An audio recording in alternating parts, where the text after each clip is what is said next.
Julien Sorel est un jeune homme de 19 ans qui vit dans la ville de Verrières. En effet, il est issu d'une famille modeste et son père, monsieur Sorel le charpentier, le déteste. Pour la simple et bonne raison qu'il est de faible constitution et qu'il n'est pas fait pour les travaux de la charpenterie. D'ailleurs, il déteste ça et préfère plutôt la lecture, la réflexion, la philosophie et tout ce qui concerne les travaux de l'esprit. Ainsi, monsieur Sorel le déteste parce qu'il se rend compte qu'il ne lui rapporte rien et qu'il ne peut même pas travailler pour lui. Il a un peu d'argent, mais ne fait pas profiter de cet argent à Julien Sorel, lui procurant uniquement le strict nécessaire pour sa survie. Très tôt, l'abbé Chélan remarque chez Julien Sorel quelques capacités à mémoriser et de bonnes dispositions pour l'apprentissage. Il le prend donc sous son aile pour que celui-ci apprenne les préceptes de la religion.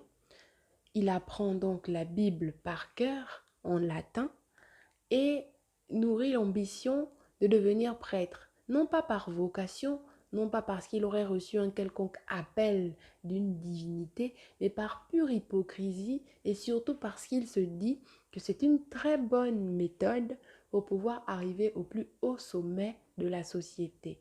En effet, lorsqu'on n'est point bien né comme lui, on rêve de devenir riche, puissant et célèbre, respecté de tous, parce qu'il avait toujours été méprisé et rejeté, d'abord par sa famille et ensuite par les gens du village.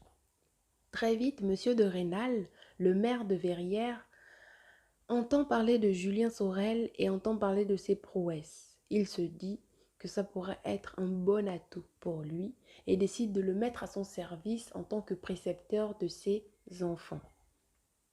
Arrivé dans la maison de monsieur de Rênal, Julien fait la rencontre de madame de Rênal, une jeune femme de 30 ans, très charmante. Il tombe sous son charme dans un premier temps, mais d'abord de façon tout à fait innocente. Madame de Rênal elle-même voit en Julien un jeune homme, un jeune paysan, et développe pour lui une certaine tendresse comme elle en aurait pour son fils. Petit à petit, Julien Sorel fait consciencieusement son travail. Il continue d'évoluer, de devenir quelqu'un de plus en plus bien mis. Et Madame de Rênal développe des sentiments plus poussés, plus appuyés pour Julien. En effet, elle tombe amoureuse de Julien Sorel et à partir de ce moment-là, Julien Sorel aussi développe des sentiments très forts pour Madame de Rênal. Très vite, ils deviennent des amants passionnés et cela se fait sous le toit de monsieur de Rênal sans que celui-ci n'y voie rien du tout. Un peu plus tard, monsieur de Rênal reçoit une lettre anonyme de la part d'un de ses détracteurs qui lui raconte tout ce qui se passe sous son toit sans qu'il n'y voie rien. Il lui avoue la relation qui existe entre Julien et son épouse. Et à partir de ce moment, monsieur de Rênal entre dans une colère noire ne sachant que faire. Madame de Rênal, très vite alertée de la situation, décide de jouer de quelques manigances, de quelques intrigues pour faire partir au plus vite Julien Sorel de sa maison et l'envoyer dans un séminaire à Besançon pour y poursuivre son apprentissage de prêtre. Ces choses faites et Julien Sorel se retrouve dans un séminaire à Besançon. Sa vie là-bas y est plutôt difficile parce qu'il n'est pas très bien accueilli, mais tant bien que mal, il parvient à s'y maintenir.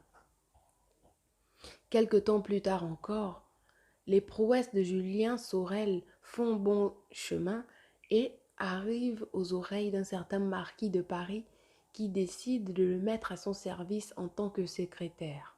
C'est une très belle opportunité pour Julien Sorel, il n'aurait pas pu rêver mieux. Toutefois, avant de gagner la ville de Paris, il décide de faire un retour sur ses pas pour retrouver Madame de Rênal à Verrières. Il y a en effet 14 mois qu'ils ne se sont pas vus et Julien Sorel ne peut aller à Paris sans la revoir, tant il l'aime, tant son cœur est ardent pour elle. Malheureusement, une fois arrivé à Verrières, il se rend compte que la situation a bien changé, que les sentiments de Madame de Rênal sont plutôt au regret, au remords, à l'apitoiement, à la tristesse, à la mélancolie. Madame de Rênal est changée. Elle a du mal, elle se repent d'avoir trahi, d'avoir trompé son mari. Elle qui était jadis si pieuse, elle se repent simplement d'avoir eu une relation avec Julien Sorel, d'avoir eu un amant, et qui plus est Julien Sorel. Julien est frappé dans un premier temps de ce changement, de ce volte-face, et après quelques tours d'amoureux, d'amants épris, il finit par faire tomber les remparts de Madame de Rênal, il finit par révéler les sentiments qui sont toujours enfuis en elle. Là, il passe près d'une journée ou un peu plus, une nuit et ensuite toute une journée ensemble avant que Julien Sorel ne s'en aille pour Paris. Ils se promettent de s'aimer et de se souvenir l'un de l'autre. Julien Sorel arrive donc à Paris. Il côtoie la haute société, il côtoie la noblesse, mais toujours en lui brûle ce feu, cette ambition de devenir quelqu'un d'important, de riche. Lui, le plébéien, commence à fréquenter les gens de la haute, des barons, des comtes, des marquis, et que sais-je. Au milieu de ces personnes-là, il se sent toujours comme un élément intrus, parce qu'ils le lui font bien comprendre qu'il n'est pas à sa place. Il évolue donc en tant que secrétaire du marquis de la Mole, et petit à petit, Mathilde de la Mole, qui est la fille du marquis de la Mole, qui dans un premier temps méprisait Julien Sorel, découvre ou se découvre des sentiments passionnés pour Julien Sorel. En effet, elle tombe amoureuse de Julien. Dans un premier temps, Julien s'en rend compte et se dit qu'il y a là une fort belle occasion, une fort belle opportunité de gravir les échelons encore plus facilement que s'il avait fallu tout faire depuis la base.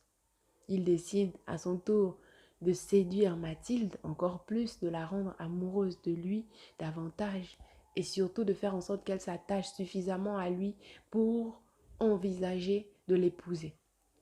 Vous comprenez bien ici qu'il n'est nullement question de sentiment, mais vraiment de calcul, de fourberie et de technique de manipulation d'un parvenu qui cherche à gravir les échelons et à se hisser au sommet les plus élevés. Ainsi, ils nouent une relation et leur relation évolue jusqu'à ce que Madame de la Mole tombe enceinte. Leur relation était dans le plus grand secret, mais à partir du moment où elle devint enceinte, elle décide de tout raconter à son père. Son père, dans un premier temps, rentre dans une colère noire et décide d'envoyer Julien Sorel pour qu'il fasse une formation, une sorte de formation militaire, afin de devenir digne de sa fille. Mais bien vite, il reçoit du courrier de la part de Madame de Rênal, dans lequel elle peint un portrait de Julien Sorel qui serait un jeune parvenu, un jeune qui n'a dans le cœur que de l'ambition et une volonté de gravir les échelons, qui n'a pas de sentiments et qui peut-être est en train de tromper sa fille. À partir de ce moment, le marquis de la Mole décide non seulement de ne pas célébrer le mariage de Julien Sorel et de sa fille, mais en plus, il demande expressément à sa fille de choisir entre lui et son amant. La jeune amoureuse et aveugle qu'est Mathilde de la Mole décide de choisir Julien Sorel contre toute attente. Ainsi, Julien Sorel, informé de la lettre de Madame de Rênal, dans une colère noire, décide d'aller la tuer à Verrières. Il y va et tire 2 coups de pistolet sur Madame de Rênal, qui tombe dans les pommes. Elle s'évanouit. Et à partir de ce moment, Julien Sorel est incarcéré à Besançon et sera jugé pour la tentative de meurtre, tentative d'assassinat avec préméditation sur la personne de Madame de Rênal. Ainsi, son procès va bon train. Mathilde de la Mole met tout en œuvre pour que Julien Sorel soit acquitté, mais rien n'y fait. De son côté, Madame de Rênal se rétablit et vint à Besançon pour soutenir Julien Sorel, pour lui dire tout son amour et surtout pour lui dire que la lettre qu'elle avait écrite et qu'elle avait envoyée au marquis de la Mole n'était tout autre qu'un aveu qui lui avait été arraché de force par son confesseur. Elle lui dit qu'en réalité, elle n'avait jamais voulu écrire ces mots et qu'elle avait dû le faire sous la contrainte. Ainsi, Julien Sorel lui ouvre son cœur à nouveau et les deux amants se retrouvent aussi passionnés et aussi amoureux que jamais. Mais cela ne change rien. Julien Sorel est condamné à mort à la guillotine au bout d'un certain temps et c'est chose faite. La tête de Julien tombe. La fille du marquis de la Mole, donc Mathilde de la Mole, met tout en œuvre afin que son amant, son bien-aimé, soit enterré de la façon la plus digne et de la façon la plus respectable. Madame de Rênal décède 3 jours après son amant.